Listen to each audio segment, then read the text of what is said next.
The setting opens in the slumber room of the funeral director's establishment before the remains are taken to the church. Attention is directed to the cross, which appears in the lid of the casket. This emblem typifies the Episcopal service. It should be remembered that the casket is never opened in the Episcopal Church.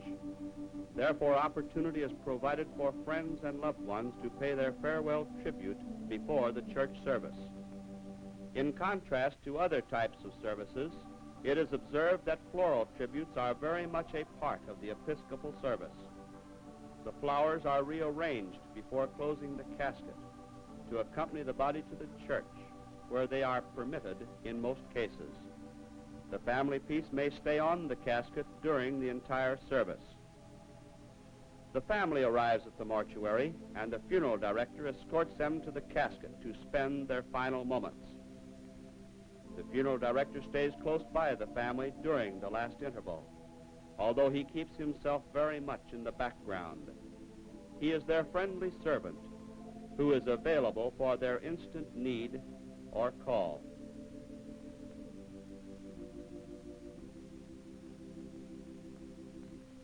After their final moments together, the family steps back for the director to close the casket.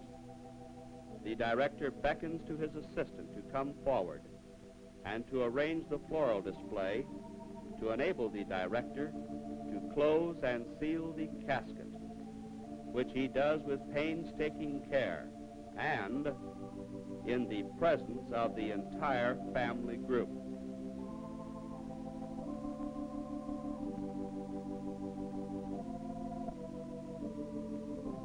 The casket floral piece is then centered. The director then steps back and observes the setting. He sees that the casket piece is correctly centered, and he then moves the other floral tributes to aid his assistants to remove the casket.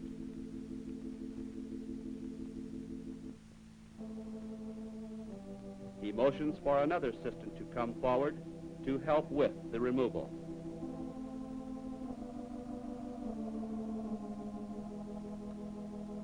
The two able assistants direct the casket cautiously toward the entrance of the establishment, and the director remains behind to escort the family.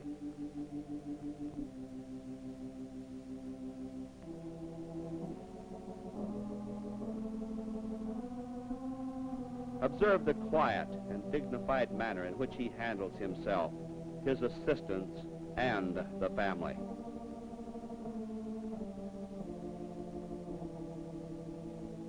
After the assistants leave the reposing room, they are joined by the casket bearers, who accompany the casket and place it in the funeral coach for departure to the church.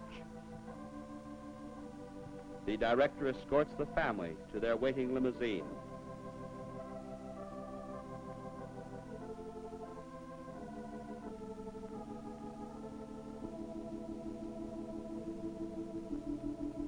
After they are seated, he then confers with the chauffeur of the funeral coach, takes the lead car, and the procession starts for the Episcopal Church.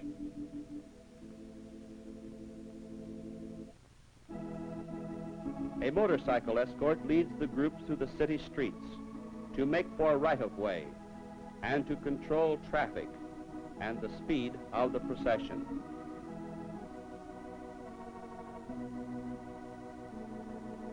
The cortege approaches the church with diminished speed.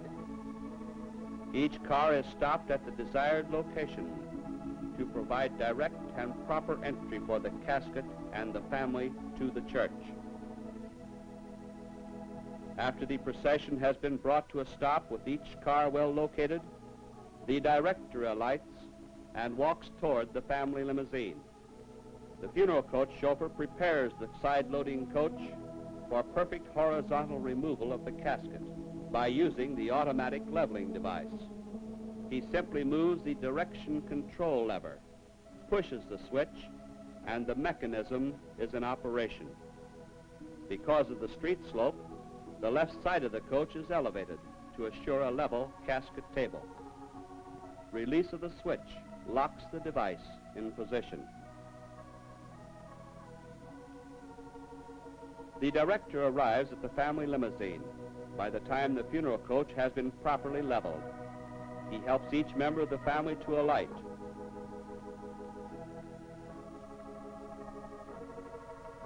While his assistant opens the funeral coach doors, motions to the bearers to take their positions,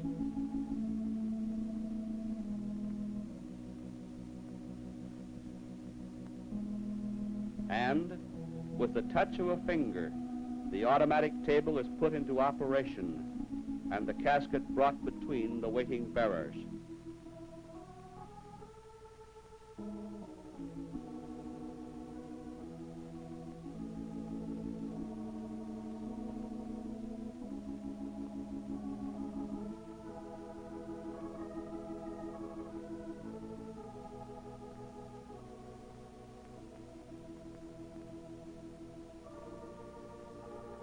Led by the assistant, the family procession forms to enter the vestibule of the church, where the rector and crucifer await the Episcopal service.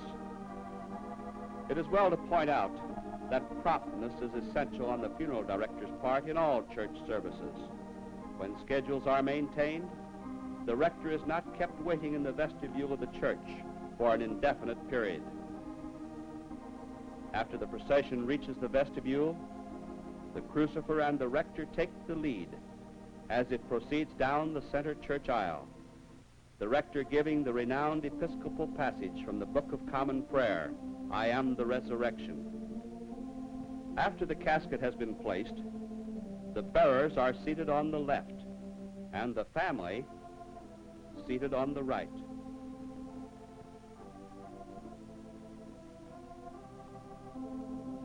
The director and his assistants then take their leave for the vestibule of the church. From his lectern in the chancel, the rector reads a scripture lesson from the Psalms. It should be remembered that the Episcopal service is short. Upon completion of this portion of his ecclesiastic duties, he enters the sanctuary. During this interval, a hymn may be sung. The choir may furnish music, and solos and duets are proper. And in some localities, congregational singing is permitted.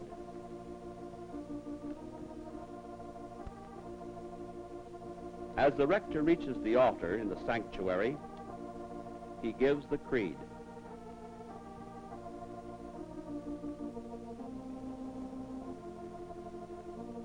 He then faces the congregation and offers a benediction. After the benediction, he kneels in silent prayer.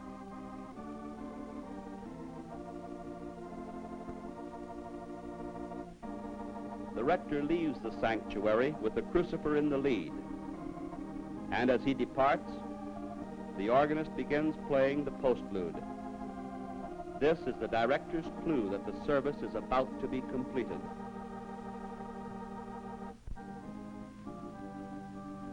Led by the crucifer, the rector starts down the aisle.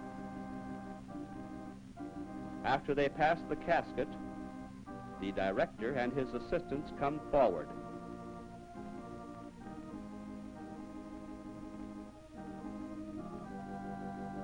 The casket is then turned in the form of a cross and prepared to leave the church, the foot first, as it entered.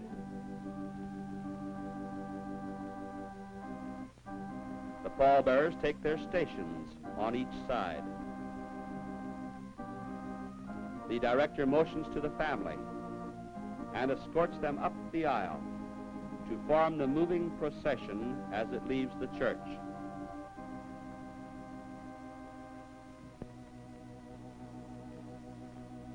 The crucifer, the rector, the casket bearers, and assistant directors precede the director, who leads the family in the order of the procession. As the crucifer and rector leave the church, the bearers, under the direction of the assistants, lift the casket from the catafalque, and the line of procession, as started from the altar, proceeds toward the funeral coach. Although the director is in full charge of the service, he gives his undivided attention to the family, while his capable assistant handles the casket and the pallbearers. Upon arrival at the casket coach, the crucifer steps to the right, the rector to the left, while the bearers place the casket on the awaiting table. They resume a double file position. The assistant locks the casket to the table by placing the beer pin in position. Then, by simply pressing a button, the automatic table delivers the casket to the center of the coach, where the table locks itself securely for traveling.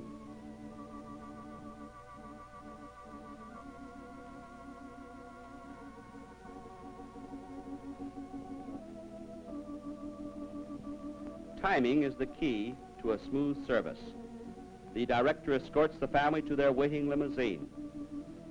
And as he seats them in the limousine, his assistant closes the doors on the funeral coach and motions the bearers to their car.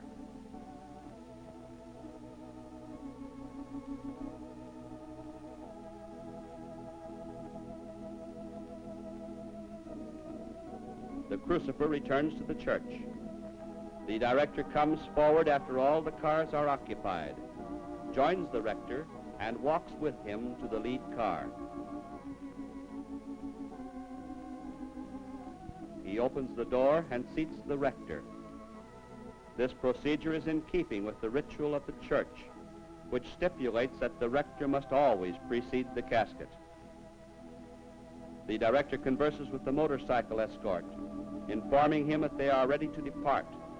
After the director joins the rector, the procession starts in unison for the cemetery.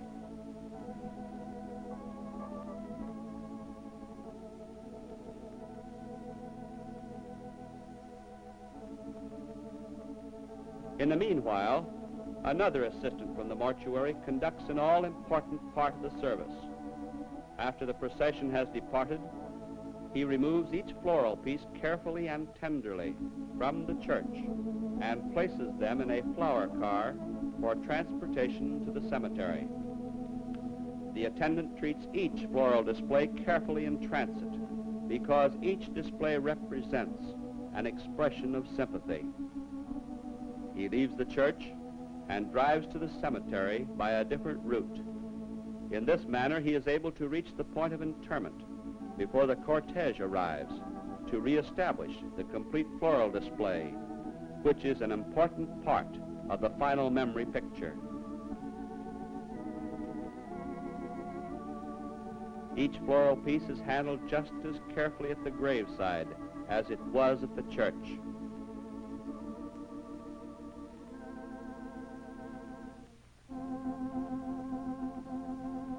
When his duty has been completed, the flower car is moved to open the drive for the funeral procession, which is en route to the cemetery at an even pace. First, there is the escort. Next, the rector's car, the pallbearer's coach, the funeral coach, and the family limousine. When the cortege approaches the gates of the final resting place, notice the illuminated headlights to denote a funeral procession. Also, the motorcycle escort stops at the entrance to divert traffic. As the coaches pass, he removes his hat and gives the customary salute of respect. The cortege moves into the cemetery in close order formation at a much slower pace than on the city streets. As the family approaches this beautiful garden plot, they appreciate their selection of this type of final resting place for their loved one.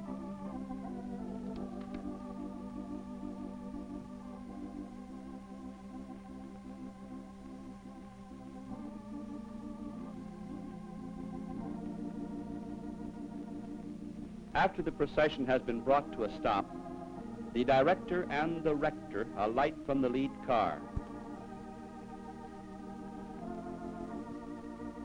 The two walk toward the funeral coach, while the assistant opens the doors for the pallbearers.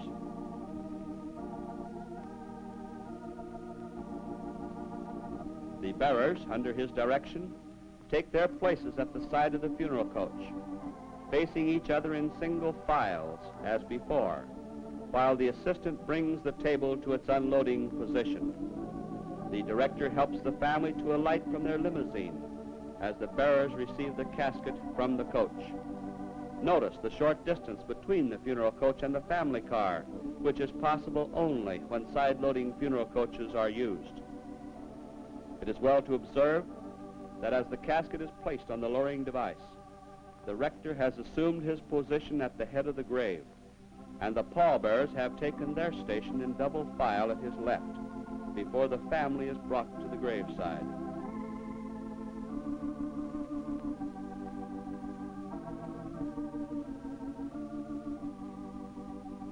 The funeral director is still devoting his complete attention to the family in his quiet, sympathetic manner as they approach the graveside.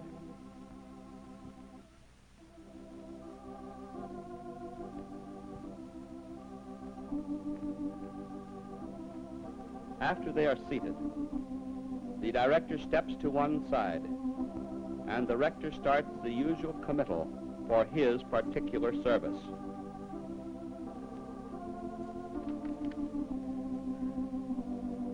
Note that he makes the sign of the cross with earth on the head of the casket as he recites from the Book of Common Prayer, earth to earth, ashes to ashes, and dust to dust.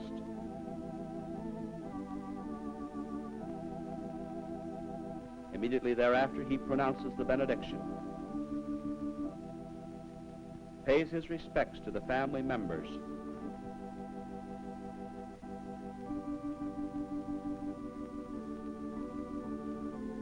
and then awaits at the foot of the grave until the director has ushered all members of the family to their limousine.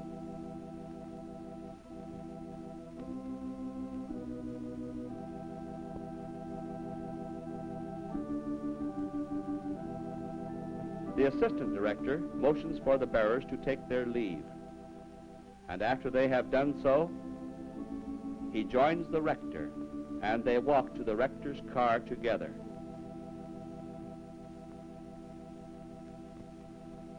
All members of the funeral party are assisted to their limousines.